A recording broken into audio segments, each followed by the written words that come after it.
Social media amasung nungthil phongbu pausi singdagi maroibu pausing lokacharaga miyamda thamjari ahanbada idu ningthau page dagi lokacharaga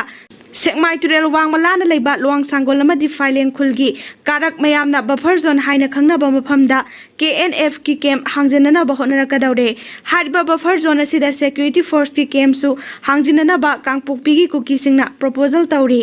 Jaga sing asi sekmai maitai khul singa yamna naknana leiba mafam ngaktani sekmai turel na boundary khabani hairi mathangda hi aikhomba news tagi lokhacharaga sore pana mayai kabani sagi polam kaya fagat khre mayai kabani sagi mayokta changchilakpa khungjangi saruk ama oina Sorepa anti drugs task force na ngasi sangai yumfamdagi nisa saba amadi yonba myoi singdagi tablets amadi heroin number 4 fagat pangam khre Fagalaba polam sing adu pangmi singi mamangda putoklaba matung thaubalgi mafam amada mai thadoktuna manghan khre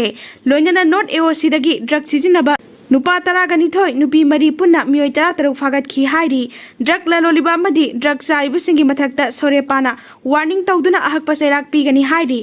Miamna pendabadagi amadi sauning badagi Chief Minister N Biren Singha chaiba matamda hangang kendra palaga hek chaiba amadi hangang kendra masa lan yauk de haiba si nungaite haiduna joint committee hangang na paumi singa unabada fongdokre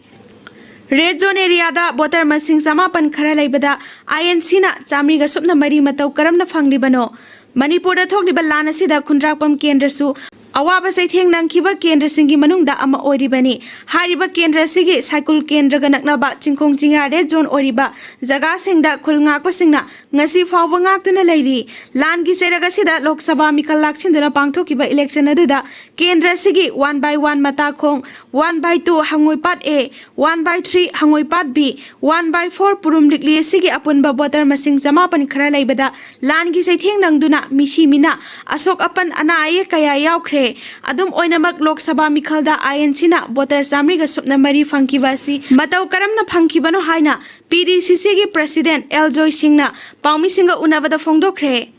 Mathangda jiri tu de dagi lokhacharaga Boro Bekra subdivision manung chana leiba Jadu Radhor part 2 da leiba Haisnam Premsan gi yum ama mai tharamle pawasi tabadagi thokdok thofamda Manipur police ki team changchenduna yum gi saruk ayambadi kanba ngamhore hairi adubu kitchen gi phaklang kharadi maina sakre hairi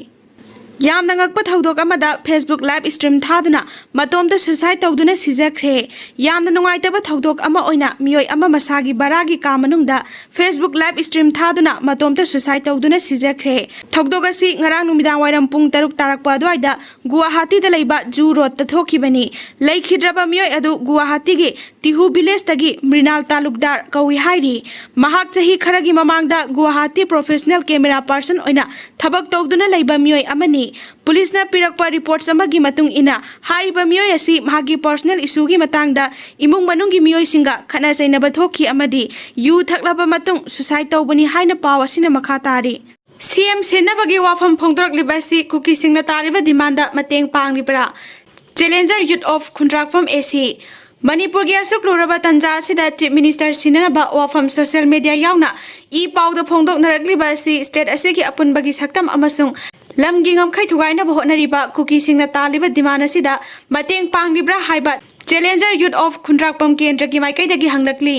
Khundrakpam kendra gi manung chanba yumnam khunau community hall da pangthokiba pawgi mifam amada lup asigi president James Laisang Them Hai Chief Minister Silaga hojik tholiba irang asigi warosin piduna lanjinadana lairiba myambu masa masagi mayumda nena tana lehenba ngamladra state asida naga kuki ani gi marakta tholiba lanadu sahi ama ani sangkhi aduga mahosagi punsida hanjinbada sahi 3 rom hena sangkhi